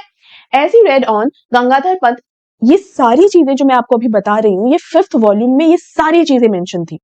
बैटल ऑफ पानीपत के लिए डिटेल में मेंशन नहीं था कि कब कैसे क्या हुआ, ये मेंशन नहीं था, लेकिन जीतने के बाद क्या क्या हुआ, कॉन्सिक्वेंसेस, वो मेंशन थे। तो कॉन्सिक्वेंसेस क्या थे? मराठास जीत गए। मराठा ने जितनी भी प्रॉब्लम्स हो सकते थे उन सबको साइडलाइन कर दिया, जैसे चाहे कोई आदमी जो ट्रबल मेकर हो, परेशानी खड़ी कर सकता है, उनको सब दरकिनार कर दिया। ईस्ट इंडिया कंपनी को समझ में आ गया, और बाकी के लोग जो फ्रेंच या पोर्टुगीज भी जो आए थे, भाई गोवा पे तो पोर्टुगीज का ही राज था, है ना? तो ये सारे पावरफुल लोग भी जो आ रहे थे, जो इंडिया पे कब्जा करने की नीयत से आ रहे थे, उन्हें भी समझ में आ गया कि भाई अब पंगा नहीं ले सकते। इनफैक्ट हुआ ये कि ईस्ट इंडिया कंपनी ने यहाँ पर बिजनेस अपॉर्चुनिटी देखी, और उनकी बिजनेस अपॉर्चुनिटी को एक फायदेमंद तरीके से हमारे मराठास ने भी देखा और बिजनेस करने की इजाजत दी, विद द कंडीशन कि लोकल सेल्फ सफिशिएंट सेंटर्स में ही आप ये काम करोगे।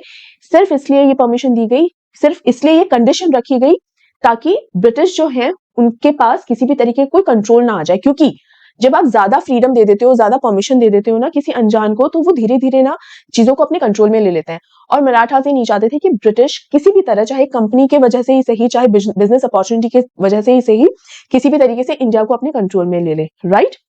तो ये सारी चीजें हुई। फिर धीरे धीरे इलेक्शंस, जो डेमोक्रेसी है वो आने लगी। ये सारी चीजों के बारे में इस वॉल्यूम 5 में लिखा हुआ था। अब जैसे जैसे गंगाधर पंत रीड करते चले गए ना, Gangadhar Pant began to appreciate the India he had seen. It was a country that had not been subjected to slavery for the white men. It had learned to stand on its feet and knew what self-respect was from a position of strength and for purely commercial reasons. मतलब यहाँ पर जिस India के बारे में वो पढ़ रहे थे ना, वो इतना अप्रिशिएट और तारीफ कर रहे थे इस इंडिया की कि ये इंडिया जो है वो किसी भी तरीके से स्लेवरी में नहीं आया, किसी भी तरीके से उसने व्हाइट सुप्रीमेसी जो है उसको देखा ही नहीं, उसको बिलीव ही नहीं किया। व्हाइट सुप्रीमेसी कि भाई तुम व्हाइट हो तो सुपीरियर हो, हम ब्राउन है या ब्लैक है तो हम इंफीरियर हो गए, नहीं, ऐसा कुछ भी नहीं है। यहाँ पर कोई रंग भेद वाली चीज ही नहीं हो पाई है। और ये भारत एक ऐसा भारत है जो सेल्फ रिस्पेक्ट के अंदर बिलीव करता है, और सिर्फ बिलीव नहीं करता, सिर्फ ये नोशन या सिर्फ ख्याल नहीं है, वो सेल्फ रिस्पेक्ट को ही प्रैक्टिस भी करता है। उसके एक्शंस भी वही होते हैं जो उसके थॉट प्रोसेस है ना। वरना अपन क्या बोलते हैं, सिखाते तो ये है कि झूठ नहीं बोलना चाहिए, लेकिन ये क्या सिर्फ सिखाने की बात है, ये करने की भी तो बात है कि भाई खुद भी तो झूठ ना बोलो, दूसरे को तो सिखा दिया, खुद भी तो नहीं बोलो। तो वो चीज है। तो इस इंडिया को इतना पसंद कर रहे थे गंगाधर पंत और इतना रिस्पेक्ट कर रहे थे कि यहाँ पर ये इंडिया सिर्फ इमोशनल नहीं है, बल्कि इतना स्मार्ट है कि सिर्फ कमर्शियल रीजंस की वजह से, सिर्फ कमर्शियल बेनिफिट्स की वजह से ईस्ट इंडिया कंपनी को यहाँ पर मौका दिया, वो भी बहुत ही लिमिटेड, इस हिसाब से कि ईस्ट इंडिया कंपनी किसी भी तरीके से यहाँ पर कंट्रोल स्टैब्लिश नहीं कर पाए। It had allowed the British to retain Bombay as the sole outpost on the subcontinent. That lease was to expire in the year 2001 according to a treaty of 1908. तो क्या हमें यहाँ पर 1908 से ये समझ में आ रहा है कि करीब यही वो टाइम रहा होगा जब एक ट्रीटी साइन हुई होगी, या जब ये ईस्ट इंडिया कंपनी से ये एक डील बनी होगी कि आप यहाँ पर ठीक है अपना बिजनेस लेकर आओ और यहाँ पर फैलाओ, कोई दिक्कत नहीं है ना। लेकिन उस ट्रीटी के अंदर ये भी था कि आपका ये जो मतलब एक कॉन्ट्रैक्ट साइन हुआ था, ऐसा नहीं कि सिर्फ वर्बल बात होगी और बस हो गया, नो, एक कॉन्ट्रैक्ट साइन हुआ कि ये आपको जो बॉम्बे ये जो एरिया है पूरा बॉम्बे, क्यों, क्योंकि वहां पर पोर्ट है ना, बॉम्बे में पोर्ट है, और उस टाइम पे पोर्ट्स की हमेशा बहुत जो बंदरगाह होती है जहां जहाज आ जा सकते हैं, उसकी बहुत ज्यादा वैल्यू, बहुत ज्यादा कीमत होती है, बहुत ज्यादा इंपॉर्टेंस होती है, क्योंकि मेजर रूट्स होते हैं वो इंटरनेशनल बॉर्डर्स को क्रॉस करने के लिए, है ना। तो यहाँ पर बॉम्बे वाला जो एरिया है वो सिर्फ 2001 तक के लिए दिया गया है उनको लीज पर, 2001 के बाद वापस ले लिया जाएगा, और सिर्फ इसलिए दिया गया है अपने बेनिफिट के लिए, भारत के बेनिफिट के लिए दिया गया है कि तब तक आपके पास है, आप काम करो यहाँ पर और इंडिया को ग्रो करवाओ, ठीक है, that's it. Gangadhar Pant could not help comparing the country he knew with what he was witnessing around him. यहाँ पर तो डायरेक्ट कंपैरिजन है कि दो इंडिया, दो कंट्री को जानता है, और गंगाधर पंत अपने आप को रोक नहीं पाए इन दोनों भारत को आपस में कंपेयर करने से, right.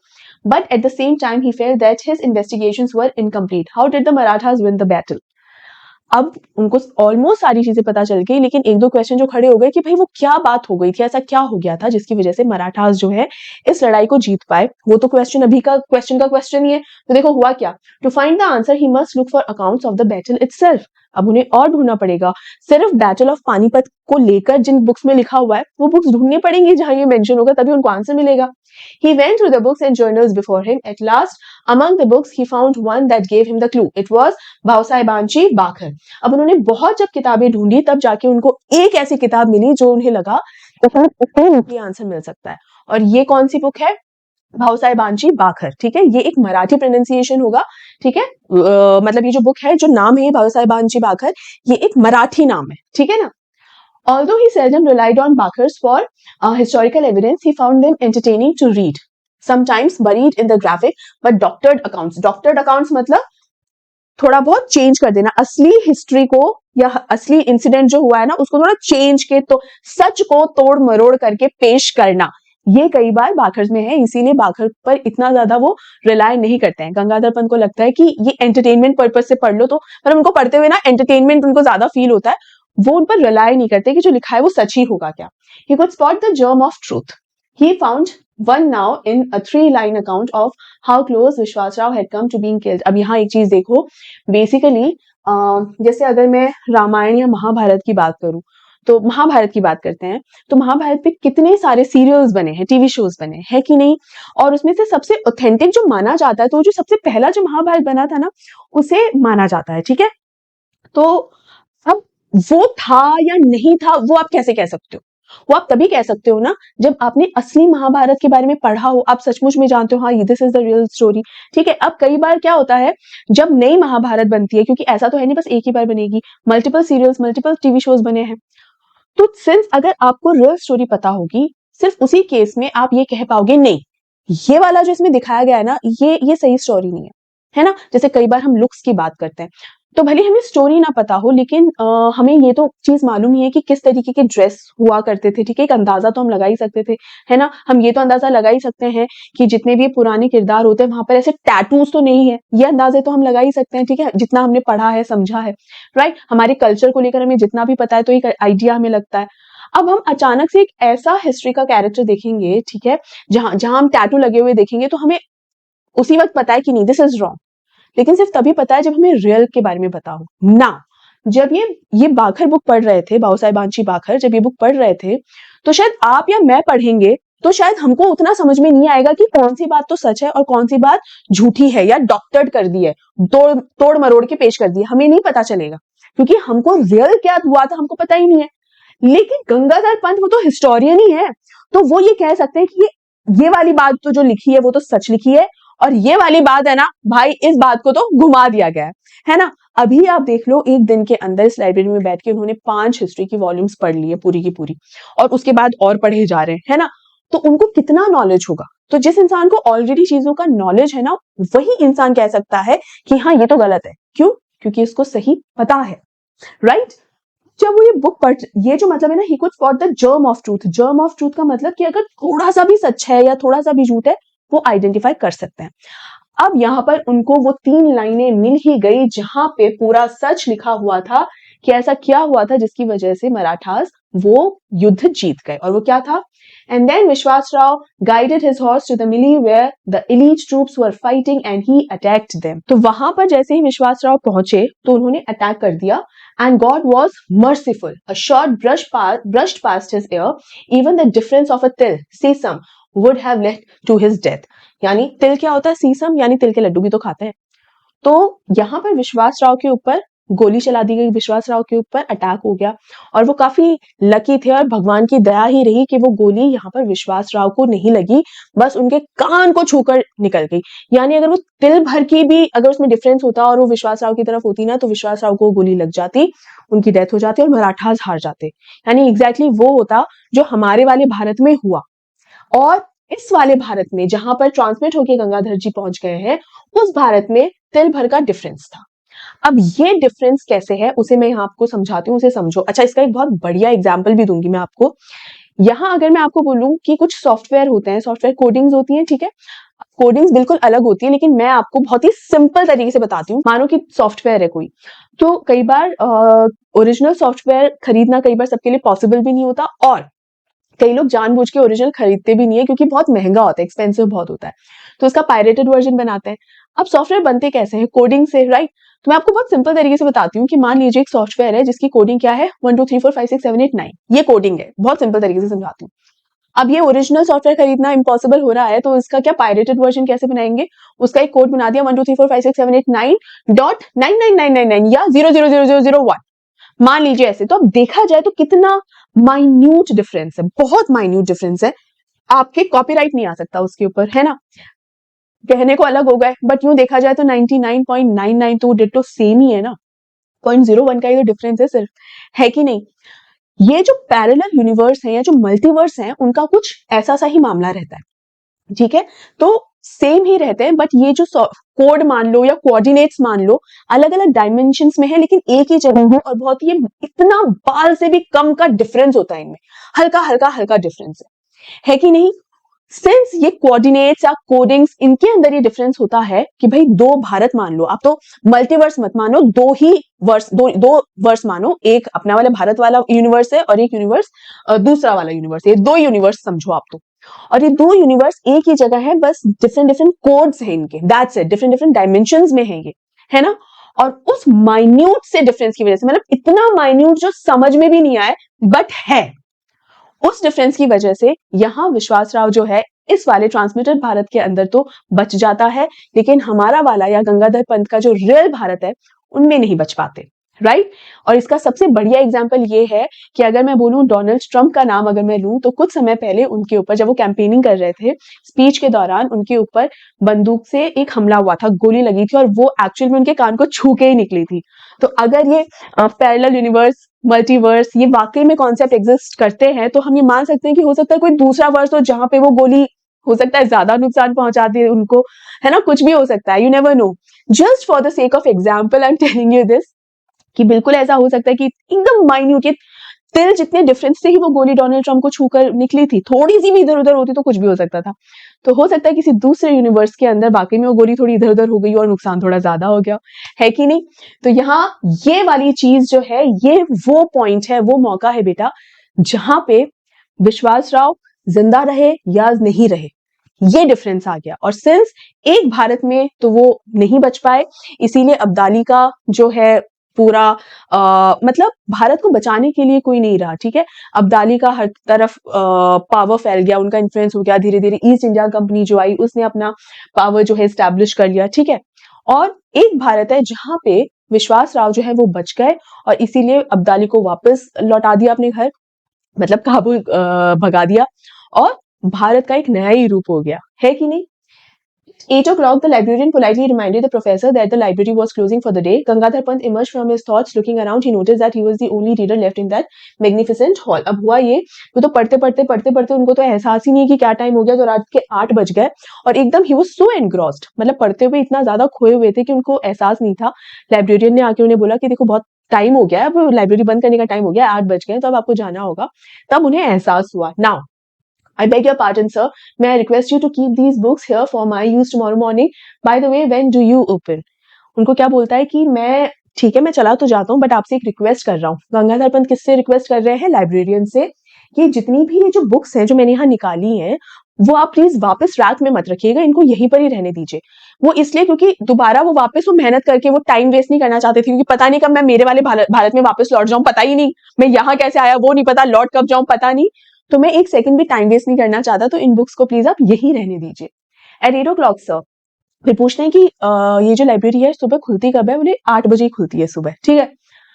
The librarian smiled. Here was a user and researcher right after his heart. अब librarians जो होते हैं ना, उन्हें बुक से बड़ा लगाव होता है, और यहाँ पर एक लाइब्रेरियन ने एक ऐसे आदमी को देखा जो कि ट्रू रिसर्चर है, वो सच में बुक्स से इतना प्यार कर रहा है और इतना ज्यादा जेन्युइन है बुक्स को और रीडिंग्स को लेके, तो ये लाइब्रेरियन बड़ा खुश होता है, मतलब गंगाधर पंत को देख के बड़ा खुश होता है कि तो कितना जेन्युइन रीडर है।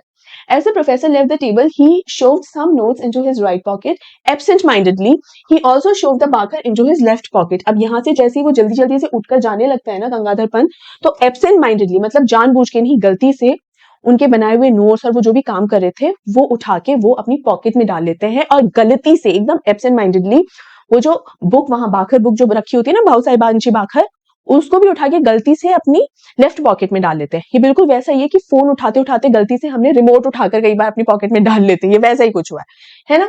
Now he found a guest house to stay in and had a frugal meal. Frugal खाना खा लिया जितनी भूख थी, एक गेस्ट हाउस भी उनको मिल गया कुछ देर रहने के लिए। He then set out for a stroll towards the Azad Maidan. In the maidan he found a throng moving towards a pandal. Throng मतलब काफी लोग। तो यहाँ पर क्या है, खाना वाना खाया, गेस्ट हाउस में थोड़ी देर रुक गए, और फिर उनका मन किया कि मैं बाहर जाके जरा देखूं तो सही और एक्सप्लोर करता हूँ कैसी क्या जगह है यहाँ पे, है ना। तो लंच भी हो गया, अब डिनर भी हो गया, अब जब बाहर निकलते हैं तो वो एक थ्रॉन्ग मतलब एक ना झुंड को एक पंडाल की तरफ जाते हुए देखते हैं। पंडाल क्या होता है बेटा? पंडाल तो आप लोग जानते ही होंगे, टेंट समझ लो। आपको अपने आंसर्स में टेंट नहीं लिखना, क्वेश्चन में अगर टेंट लिखा हुआ आ गया या कोई और सिनोनिम लिखा हुआ आ गया इसका, then it is okay, otherwise आप पंडाल ही लिखेंगे। नाउ यहाँ पंडाल जो है वो किस तरीके से लिखा है? इटैलिक्स में लिखा है। आप अपनी आंसर शीट्स में जब लिखेंगे तो इसे अंडरलाइन कर देंगे, एंड दैट्स इट। क्यों? क्योंकि डिफरेंट लैंग्वेज का वर्ड है, हम सब कुछ इंग्लिश में पढ़ रहे हैं, पंडाल जो है वो इंग्लिश का वर्ड नहीं है, डिफरेंट लैंग्वेज है, इसीलिए आप इसको अंडरलाइन कर देंगे। The lecture was to take place for force of habit took Professor Gaitonde towards the pandal. The lecture was in progress, although people kept coming and going, but Professor Gaitonde was not looking at the audience. He was staring at the platform as if mesmerized. There was a table and a chair, but the lecture was unoccupied. The presidential chair unoccupied. The sight stirred him to the depths, like a piece of iron attracted to a magnet. He swiftly moved towards the chair. The speaker stopped in mid-sentence, too shocked to continue, but the audience soon found voice. अब यहाँ होता क्या है कि जैसे ही गंगाधर पंत देखते हैं कि एक लोगों का झुंड है वो एक पंडाल की तरफ जाता है, तो वो भी पीछे पीछे हो लेते हैं, और ये जा कहाँ रहे होते हैं? आजाद मैदान की तरफ जा रहे होते हैं। और जब गंगाधर पंत वहां पहुंचते हैं तो क्या देखता है कि कोई स्पीच लोग हैं और वो अपनी अपनी स्पीच दे रहे हैं, भाषण दे रहे हैं। तो वो पूरे उस स्टेज को देख के ना काफी मेस्मराइज्ड, मतलब एकदम खो जाते हैं देख के। अब क्यों ना खो जाएं, गंगाधर पंत जो है वो खुद एक हिस्टोरियन है, वो बहुत ही अमेजिंग स्पीकर भी हैं और अभी तक उन्होंने 999 स्पीचेस दे दी हैं, जो अभी हमें आगे पता भी चलेगा। तो वो इतना ज्यादा उन्हें वो अट्रैक्टेड फील कर रहे थे कि मैं उधर चले जाऊं। जैसे ही वो आगे जाते हैं तो एक चीज वो देखते हैं जिससे उन्हें इतना ज्यादा शॉक लगता है, धक्का लगता है कि ये क्या है। वो चीज क्या है कि वो एक टेबल और चेयर रखी हुई देखते हैं, और इस चेयर को देख के वो लगता है कि यहाँ कोई बैठा ही नहीं है। अभी कौन सी चेयर है बेटा? चेयरिंग का मतलब ये होता है कि कोई सेशन अगर चल रहा है जहाँ पे मान लीजिए आपके क्लासरूम का ही सिनेरियो है, और क्लासरूम के अंदर क्या हो रहा है कि आप सब लोगों को ना किसी टॉपिक पर बोलने के लिए प्रिपेयर किया गया है, ठीक है। तो आप लोग जो है उस टॉपिक पे बोल रहे हो, आपको पूरी क्लास सुन रही है, बट हु इज एक्चुअली उस जो आप बोल रहे हो उसको जज कौन कर रहा है? Who is going to criticise it? Ultimately your teacher will, है ना, कि किसके पॉइंट ज्यादा बेटर है। Rest of the students are also listening, they will also have their points, ठीक है। बट डिसीजन लेने का, फाइनल डिसीजन लेने का अधिकार किसका होगा? टीचर का। तो teacher is the ultimate person, ultimate decision maker, है ना। अब वो इंसान, टीचर को हम क्या कहेंगे? That teacher is chairing the session, है ना। उसी तरीके से ये जो सेशन है ना कि अलग अलग लोग आकर भाषण दे रहे हैं, ये हमेशा ऐसे लोगों को जज करने के लिए हम हमेशा चीफ गेस्ट बुलाते हैं, पैनल डिस्कशंस होते हैं, तो कुछ लोग बैठे होते हैं जो सीनियर इंटेलेक्चुअल्स होते हैं, है कि नहीं। वो लोग क्या होते हैं? These people chair the session, ठीक है। अब ऐसा कोई इंसान है ही नहीं, कोई भी पैनल में कोई इंसान बैठा हुआ ही नहीं है, तो उसको इतना अजीब लगा कि ऐसा कौन सा ये स्पीच हो रही है जिसको चेयर करने के लिए कोई है ही नहीं। अब यहाँ पर उस चेयर को खाली देखकर हमारे गंगाधर पंत उस चेयर की तरफ इस तरीके से खींचे चले हुए गए जैसे कि मैग्नेट और लोहा, तो वो भी वहां वैसे ही चले गए। अब जो स्पीकर होता है, इस टाइम पे बोल रहा होता है, उसको बहुत ही धक्का लगता है कि यार ये क्या है, ये कौन है जो यहाँ आ गया। वो इतना ज्यादा शॉक होता है कि ये खाली चेयर जो थी यहाँ पर इसे हमने जानबूझ के खाली छोड़ा है, जबकि इतनी हिम्मत कि यहाँ आकर बैठ जाए। तो इतना शॉक हुआ, इतना ज्यादा शॉक हुआ कि वो स्पीकर कुछ बोल ही नहीं पाया आगे, वहीं का वहीं चुप रह गया। लेकिन जो ऑडियंस थी वो चुप नहीं रही, वो तो भाई बोली, और क्या बोलती है? विकेट द चेयर, खाली करो इस चेयर को। यानी वो जो चेयर है वो वहां पर गलती से खाली नहीं छूट गई थी, there was a reason behind it, और रीजन कुछ ऐसा सॉलिड ही होगा कि गंगाधर पंत को जब बैठते हुए देखा उस चेयर पे तो सबका दिमाग खराब हो गया। This lecture series has no chairperson. ये जो लेक्चर्स यहाँ हो रहे हैं ना, यहाँ पे हमने कोई चेयरपर्सन नहीं रखा। There is nobody allowed to chair this session. Away from the platform mister, the chair is symbolic, don't you know. मतलब इस वाले भारत के अंदर लेक्चर्स जब हो रहे होते हैं तो चेयरपर्सन नहीं होते हैं यहाँ पर। चेयर सिर्फ एक सिंबॉलिक तरीके से इस हिसाब से रख दी जाती है कि हाँ पहले के टाइम पे ऐसे चेयरपर्सन हुआ करते थे, इसीलिए उस सिंबल की तरह हमने यहाँ पर एक चेयर रख दी है। That is, it is just symbolic. यहाँ पर लोगों को, तो रेगुलर लोगों को क्या पता कि ये जो गंगाधर पंत ये जो यहाँ इस चेयर पे आकर बैठ गया है, उसको बेचारे को ये चीज पता ही नहीं, वो तो दूसरे भारत से आया है, उसको क्या पता। प्रीति को पता नहीं है क्या सिंबॉलिक है, यहाँ नहीं बैठना होता है। अब क्यों है ऐसा, क्यों कोई चेयरपर्सन नहीं होता? आगे देखते हैं। What nonsense! Whoever heard of a public lecture without a presiding dignitary? Professor Gaitonde went to the mic and gave vent to his views. Ladies and gentlemen, an unchaired lecture is like Shakespeare's Hamlet without the Prince of Denmark. Let me tell you. अब यहाँ जैसे ही गंगाधर पंत इन लोगों का logic सुनता है कि यहाँ पर तुम्हें पता नहीं कि चेयरपर्सन नहीं होते, सिर्फ चेयर और टेबल सिर्फ इसलिए रखी हुई है सिंबल की तरह, ये तो सुनकर सोचते हैं कि ये क्या फालतू बात कह रहे हैं। ऐसी कौन सा लेक्चर होने लग गया जो किसी चेयरपर्सन के बिना हो, जब कोई डिग्निटरी नहीं है, कोई लिसनिंग पर्सन ही नहीं है, अगर जो एक्चुअल में सिर्फ सुनने के लिए यहाँ आया है, तो क्या मतलब है ऐसे मतलब लेक्चर का? ऐसा तो होता ही नहीं है कभी। तो गंगाधर पंत को अपने वाले भारत की आदत पड़ी हुई थी, तो क्या करता है? उठकर जाता है और स्टेज पर जाता है, माइक पकड़ता है और समझाने लगता है इस एटीट्यूड के साथ कि इनको पता नहीं है, मैं बताता हूँ। और बोलता है, क्या कहता है? Ladies and gentleman. कोई भी सेशन जो होता है वो अगर बिना चेयरपर्सन के अगर हो तो वो बिल्कुल ऐसा लगेगा कि जैसे हम हेमलेट पढ़ रहे हो बिना प्रिंस ऑफ डेनमार्क के, कि भाई उसे प्रिंस ऑफ डेनमार्क है ही नहीं और हम हेमलेट पढ़ रहे हैं। मतलब इसका मतलब ये है कि अगर मैं अगर किसी पिक्चर के बारे में बात कहूं तो एक कोई पिक्चर है कि भाई राजू बन गया जेंटलमैन, और इस पिक्चर में राजू नाम का कोई है ही नहीं, तो क्या राजू बन गया जेंटलमैन? तो उसी तरीके से अगर कोई लेक्चर चल रहा है और वहां कोई चेयरपर्सन नहीं है तो लेक्चर नहीं कहलाता। देखो मैं तुम्हें समझाता हूँ। जैसे ही वो ये एटीट्यूड के साथ आगे बढ़ता है कि लेट मी टेल यू, मैं तुम्हें समझाता हूँ, इतने में ही जनता जो है वो भड़क जाती है क्योंकि वो इंटरेस्टेड ही नहीं होती है इसका ज्ञान सुनने में, और अंडे टमाटर उसके साथ इसका स्वागत करती है। देखो, but the audience was in no mood to listen. Tell us nothing, we are sick of remarks from the chair, of vote of thanks, of long introductions. आप कितनी भी स्पीच पे जाओ, आप कितने भी जितने भी लेक्चर्स हो रहे होते हैं, उसकी जो स्टार्ट होती है और उसका जो एंड होता है वो ऑलमोस्ट सेम होता है। Thank you so much for your lovely words, आप लोगों ने हमारी आंखें खोल दी, दैट वाज सो एनलाइटनिंग। ये सिमिलर से होता है। मतलब हर इंसान ही आपको एनलाइटन कर रहा है। कोई भी स्पीकर है आपके, या तो वो स्पीकर ने एक्चुअल में क्या किया है, वो अगर हम एक्चुअल बात करें, ये मैं इन लोगों के हिसाब से बोल रही हूँ, अपने ओपिनियन के हिसाब से नहीं। इन लोगों का क्या कहना है कि जो लोग स्पीच देते हैं या जो लोग भी डिग्निटरीज होते हैं, जो क्रिटिसाइज करते हैं हमारे थॉट प्रोसेस को, या तो वो लोग, उनके बारे में हम जेन्युइन इंट्रोडक्शंस दें, वो हमारे बारे में जेन्युइन ओपिनियन दें। लेकिन हम क्या एक्चुअल में जेन्युइन होते हैं? नो। हम वही रिपीटेड बात बोलते रहते हैं, वही रिपीटेड तारीफ, सेम टू सेम सिमिलर सी तारीफ। इसीलिए तो कॉपी पेस्ट कर लेते हैं कि अरे वहां क्या बोला था, अच्छा ऐसे ऐसे बोल देना, ऐसे ऐसे बोल देना। जबकि हमारा काम क्या होता है, स्पीकर के बारे में जेन्युइन बोलना, और स्पीकर का काम भी होता है कि जेन्युइन क्रिटिसिज्म देना। ठीक है, तो हमें लॉन्ग इंट्रोडक्शन से word of thank you so much for being here, इन लोगों का कहना है कि हम इन सब चीजों से थक चुके हैं बुरी तरह, अब हमें ये नहीं चाहिए। We only want to listen to the speaker. Speaker क्या बोल रहा है हम सुनना चाहते हैं, क्योंकि हम हमारा डिसीजन लेना चाहते हैं। हम एक चेयरपर्सन के हाथ में वो कंट्रोल नहीं जाने देना चाहते कि वो डिसीजन जो करेगा ना, उसको जो पॉइंट्स ठीक लगेंगे बस वही सब होगा। हम हमारे ओपिनियंस को स्ट्रेंथन करना चाहते हैं। We abolished the old customs long ago. और ये चीज तो कितने पुराने समय से, कितने समय से हम इस चीज को त्याग चुके हैं कि चेयरपर्सन नहीं होने चाहिए। तुम्हें पता ही नहीं है क्या? Keep the platform empty please. मतलब क्या कहता है कि यहाँ हट जाओ, यहाँ से तुम वहां पर जो माइक लेकर आप बोलना चाह रहे हो ना, हट जाओ यहाँ से प्लीज, और not allowed to speak here. But Gangadhar Pant had the experience of speaking at 999 meetings and had faced the Pune audience at its most hostile. He kept on talking. He soon became a target for a shower of tomatoes, eggs, and other objects, but he kept on trying valiantly to correct his cartilage. Finally, the audience swarmed to the stage to eject him bodily. And in the crowd, Gangadhar Pant was nowhere to be seen. अब हुआ ये कि गंगाधर पंत, जैसे कि मैंने कहा, 999 meetings में वो बोल चुके हैं और उन्होंने पुणे की ऑडियंस को कई बार फेस किया है, कई बार एड्रेस किया है। इनफैक्ट बहुत ऐसे नाजुक मौकों पे भी कई बार उन्हें एड्रेस किया है और उन्हें हैंडल भी किया है। तो अभी भी उन्हें यही लग रहा था कि मैं यहाँ पर इन लोगों को भी हैंडल कर पाऊंगा, बट वो इसे हैंडल नहीं कर पा रहे थे। और ये जो पुणे की, ये वाले भारत की जो पुणे की ऑडियंस थी, और जो बॉम्बे की ऑडियंस थी, एक्चुअली नॉट पुणे की, इस वाले भारत के अंदर, तो ये बॉम्बे में है ना अभी, तो इस वाले भारत में जो बॉम्बे की ऑडियंस थी, उन्हें वो बिल्कुल कंट्रोल नहीं कर पाया। उनका इतना ज्यादा दिमाग खराब हो गया कि पहले तो उन्होंने अंडे और टमाटर और बाकी दूसरी चीजें फेंक फेंक के उन्हें हटाना चाहा, बट स्टिल जब गंगाधर पंत नहीं हटे तो ये लोग भीड़ जो है पूरी की पूरी जो है स्टेज पे चढ़ गई और उनको उठा के फेंकने ही वाले थे।